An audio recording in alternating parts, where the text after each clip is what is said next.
வணக்கம்.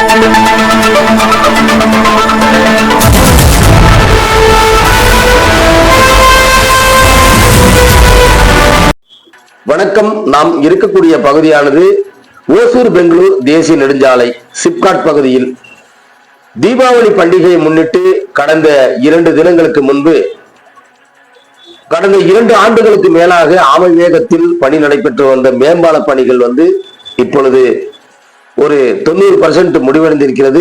இருப்பினும் தீபாவளி பண்டிகை முன்னிட்டு இந்த மேம்பாலம் திறந்து விடப்பட்டது. தமிழகத்தை நோக்கி படையெடுத்த மக்கள் மீண்டும் பெங்களூரை நோக்கி திரும்புவார்கள் என்கிற அடிப்படையில் இன்று மாவட்ட ஆட்சியர் உத்தரவின் பெயரிலும் எஸ்பி அவர்களின் உத்தரவின் பெயரிலும் ஏஎஸ்பி அவர்கள் சங்கர் மற்றும் சிப்காட் காவல் ஆய்வாளர் சையத் முபாரக், காவல் உதவி ஆய்வாளர் அன்பழகன் மற்றும் ராஜா வீரமலைவாசன் ஆகியோர் தீவிரமாக இந்த மேம்பால பணிகள் நடைபெற்று இருந்தாலும் கடந்த 2 தினங்களுக்கு முன்பு பாதைகள் திறந்துவிடப்பட்டது. அந்த பாதையானது பெங்களூர் டு ஓசூர் செல்லும் தேசிய நெடுஞ்சாலை ஒன்பே பாதையாக அதனை மூடப்பட்டு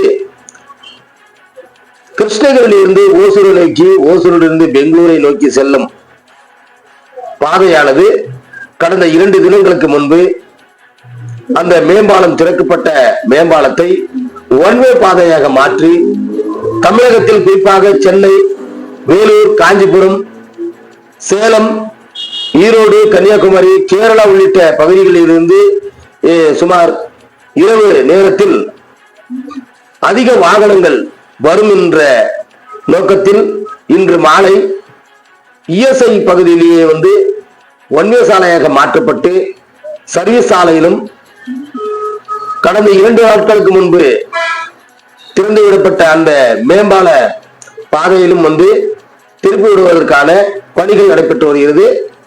இருப்பினும் அந்த பகுதியில் பரபரப்பாக போலீசார் நடவடிக்கை எடுத்து வருகிறார்கள்.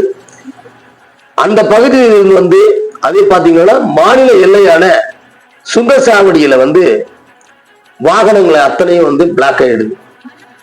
குறிப்பாக டோல்கேட் வாங்குவதற்கான பகுதியானது இந்த டோல்கேட் வாங்குவதற்கு காலதாமதம் ஆவதனால தமிழகத்திலிருந்து வரக்கூடிய வாகனங்கள் அத்தனையும் மாநில எல்லையில பிளாக் ஆகுது. இதனால நம் ஓசூர் பகுதியில் எந்த ஒரு சிரமமின்றி வாகனங்கள் வருகிறது. மாநில எல்லையான அத்திப்பள்ளியில சுங்கசாவடியர்கள் இந்த போன்ற வாகனங்கள் தொடர்ந்து அணிவகுத்து நிற்பதால் வாகன ஓட்டிகள் மிகவும் சிரமத்திற்கு ஆளாகி வருகிறார்கள். தீபாவளி பண்டிகை முடித்துவிட்டு தமிழகத்தில் இருந்து பெங்களூருக்கு படையெடுத்த மக்கள், இதனால் வாகன நெரிசல் மாநில எல்லையில் கூட்ட நெரிசலாக காணப்படுகிறது. இருப்பினும் சுங்கசாவடிகள் இலவசமாக விட்டுவிட்டால் டிராபிக் இருக்காது என வாகன ஓட்டிகள் எதிர்பார்க்கப்படுகிறார்கள். இருப்பினும் சுங்கசாவடி ஊழியர்கள் சுங்கம் கட்டணம் வாங்குவதில் காலதாமதம் ஏற்படுவதால் இது போன்ற சம்பவங்கள் ஏற்படுகிறது என பொதுமக்கள் தெரிவிக்கின்றனர் என்பது குறிப்பிடத்தக்கது.